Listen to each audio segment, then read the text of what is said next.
I'm Adam Beasley, the Miami Herald's Dolphin reporter, reporting to you from training camp here in Davie, Florida.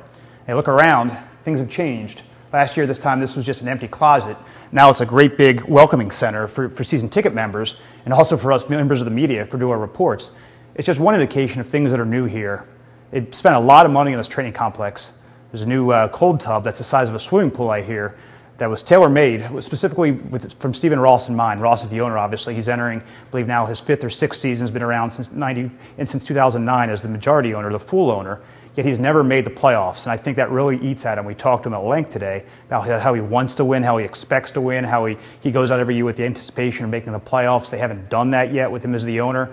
But you can tell, really, not making the playoffs is something that's not okay with him, and he wants to get past that.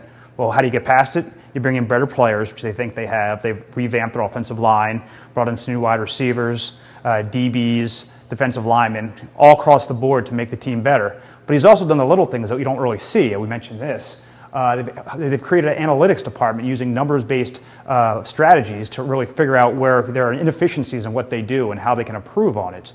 But really, what it comes down to is they got to play better. And we got that first taste of it today. Offensive line really still, even with all the new pieces, looked pretty shaky. Now, of course, Mike Pouncey wasn't out there. He's missing at least the next month or two with a torn hip. We spoke with him today for the first time since that injury happened. He said he hopes to be back sooner rather than later. Some of the expectations that he'll miss half the season, he said those weren't realistic. He thinks he's going to be back before then. But nonetheless, they've got an issue at that position. He was the bedrock of that offensive line, that line that gave up 58 sacks last year. In his place, Shelley Smith took snaps at center, which I don't believe he's ever done before, certainly not at the professional level. And you saw Darren College, who's a new addition to the team, signed after Pouncey went down with the injury. He played at left guard. Dallas Thomas played at right. The results, they weren't very pretty. There was a lot of pressure put on the quarterback today. Ryan Tannehill would have taken some hits if the action was live.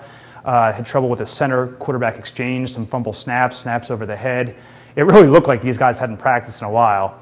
The good news is they have 2 weeks until their first game. First preseason game is until 2 weeks from today, from Friday, and more than 6 weeks until their opener at home against the Patriots. But it's very clear much needs to be done. There's a lot ahead of them. They're going to need to use the entire 14 days of training camp they have, all 4 preseason games, and then starting their cut downs from 90 to 53 ultimately.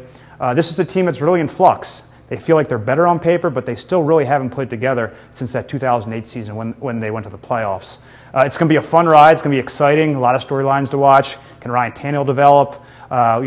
Is Brent Grimes in line for another big season? Can Cam Wake get back to that all-pro level? Again, how long will Pouncey be out? Is Mike Wallace, is he going to be that dynamic receiver they thought they were getting when they paid him that big money?